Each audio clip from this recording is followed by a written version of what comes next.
Resuming debate, the Honourable Member for St. Paul's. The Honourable Member for St. Paul's. Thank you, Mr. Chair. And here comes the Minister.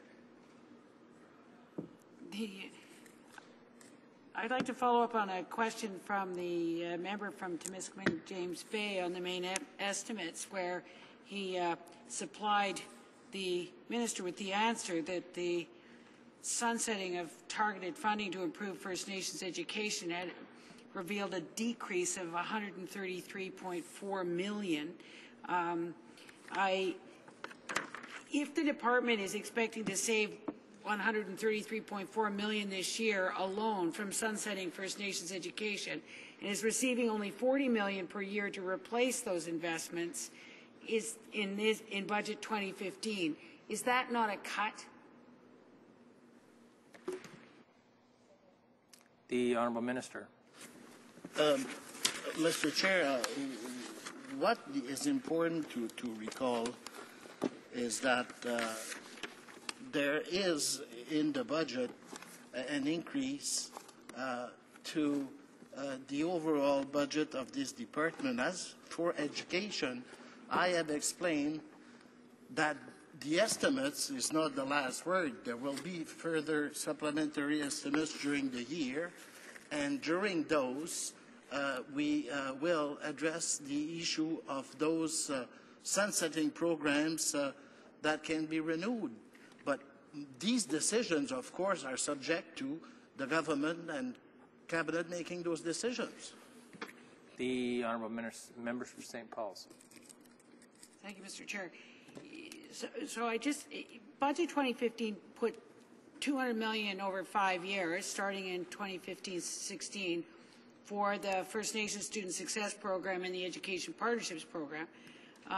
I'd like to know, in terms of the fiscal framework, is this the same $40 million per year from budget 2014 to support implementation of the education legislation, which is currently on hold? The Honourable Minister. No, these are funds aimed at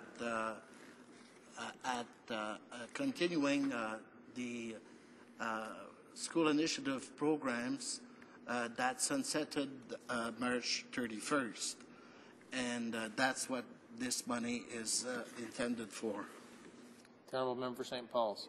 So I asked the Minister if, therefore, is he saying that the $160 million over 4 years from budget 2014 is still in the fiscal framework to support the implementation of education reforms? The Honourable Minister. But that is not. The money attached to the implementation of C-33, just like Bill C-33 is on hold.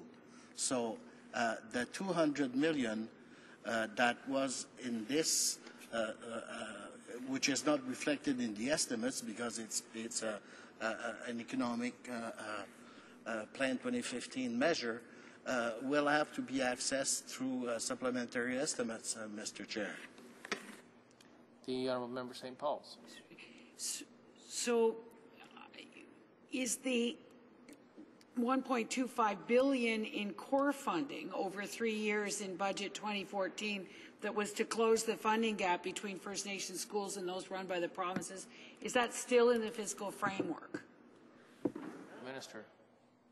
That $1.25 billion over 3 years and increasing annually at the rate of 4.5% is statutory funding that would have followed Bill C-33, which is still before the House. So if, for example, tomorrow morning we had a special meeting of the Chiefs in Assembly and they decided that they support C-33, the money would be there. The Honourable Member for St. Paul's. So I'm taking that it is in the fiscal framework. So I guess I'd like to ask the Minister how you can justify withholding money targeted to provide equality of opportunity to First Nation students when all First Nations communities, educators, students, and most Canadians don't think that any student entering the school system this year, why should they have to wait? The Honourable Minister. I mean, we have been very clear that funding would not replace reform. Since the decision of the AFN and the Assembly of Chiefs to reject and ask the government to abandon C-33, we are working with stakeholders in the regions to try to find a way to reform this non-system to ensure that at the end of the day, the First Nation children can enjoy a good education system that produces good outcomes and results. And as we speak, we are talking with several stakeholders in trying to find a way to ensure that those objectives be met. The Honourable Member St. Paul's. With due respect, I believe that the First Nations educators know exactly what it takes to get success, and they want their students to do better, as was evidenced by the Martin Education Initiative at Walpole Island. So can the Minister tell us what is the current total backlog for First Nations and individuals waiting for support through the post-secondary student support program? What is the wait list backlog? The Honourable Minister. The post-secondary education, as the Honourable Member ought to know, is administered by First Nation band councils throughout Canada. ANC, our department, transfers these funds to the First Nations, and they are the one who make those decisions. So this is information that they have and that we don't. The Honourable Member. The post-secondary student support program, I understand, in 1997 supported 22,938 individuals. 2009, it supported 18,729 individuals. How many students were supported in 2014? The Honourable Minister.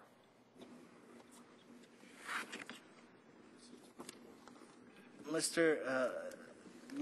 Chair, the post-secondary students that we want to encourage to pursue post-secondary studies, we're very happy to learn that in the last budget, we again renewed our contribution to Inspire to ensure that post-secondary education students benefit from the bursaries which Inspire levers from other stakeholders because of the federal contribution. So this will help greatly, specifically as to the number of students. It is in the vicinity of 22,000 people who benefit from the post-secondary education program. But again, the conditions for access to this post-secondary education fund is decided by First Nations, and we have no control over their decision as to what amount and for how long and what indeed they do subsidize with those funds. The Honourable Member. Mr. Speaker, I would suggest the Minister go and sit in those offices on those First Nations as they pore over the backlogs and the wait lists and the fact that it is the responsibility of the government of Canada to get these students who've been accepted into post-secondary education to get them to get that much-needed education. I'll switch to water now, Minister.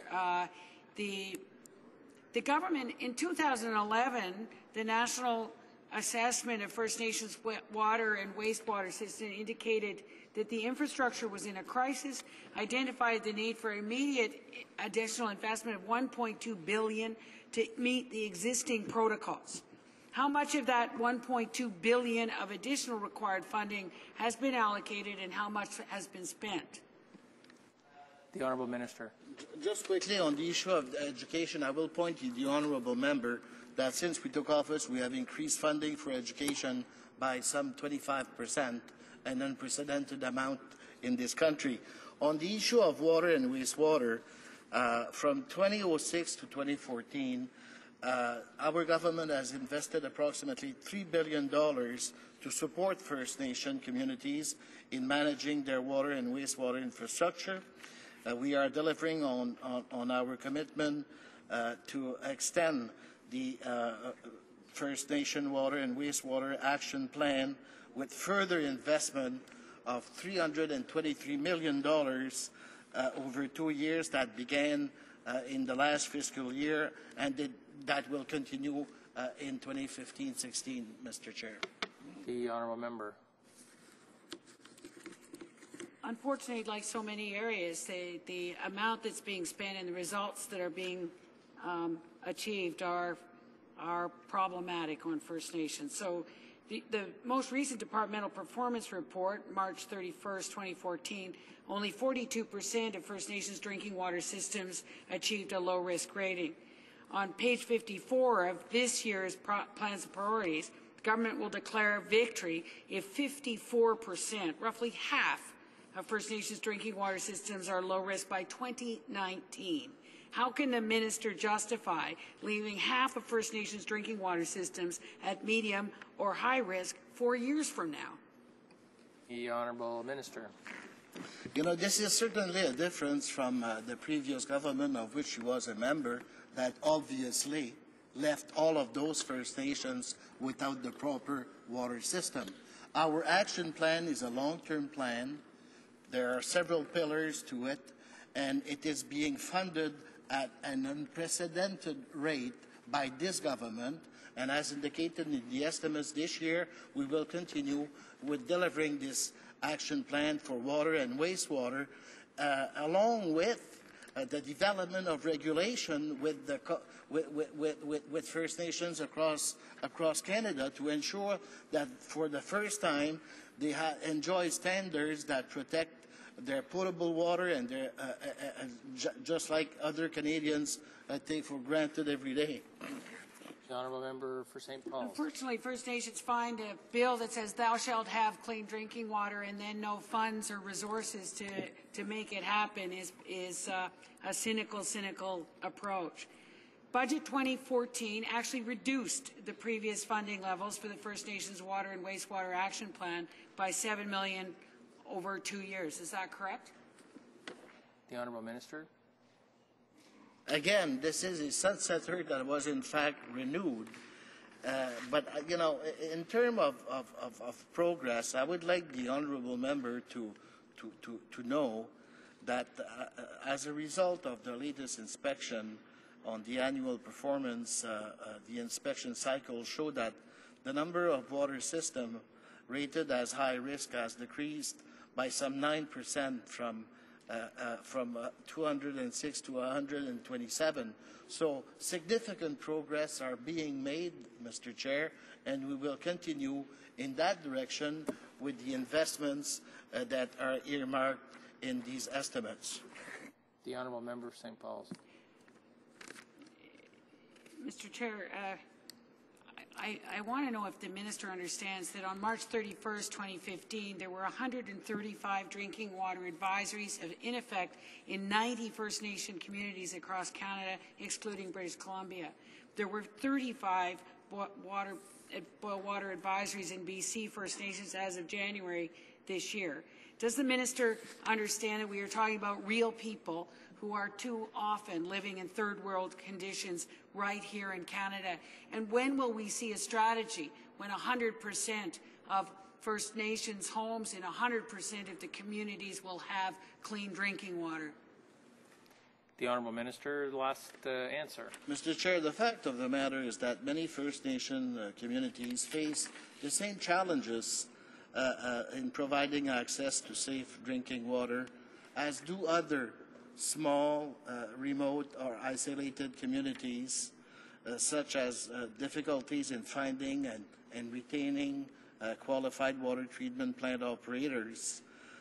The Aboriginal demographics from the 2011 National Household Survey showed that 70% of First Nation reserve have a population of less than 500 people, and that 285 First Nation reserves have fewer than 100 inhabitants.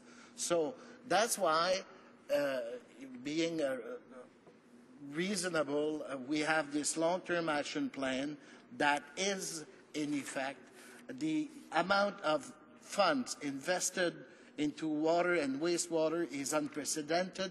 It's close to $3 billion since we took office, and as indicated in these estimates, we continue in the same direction to execute our action plan.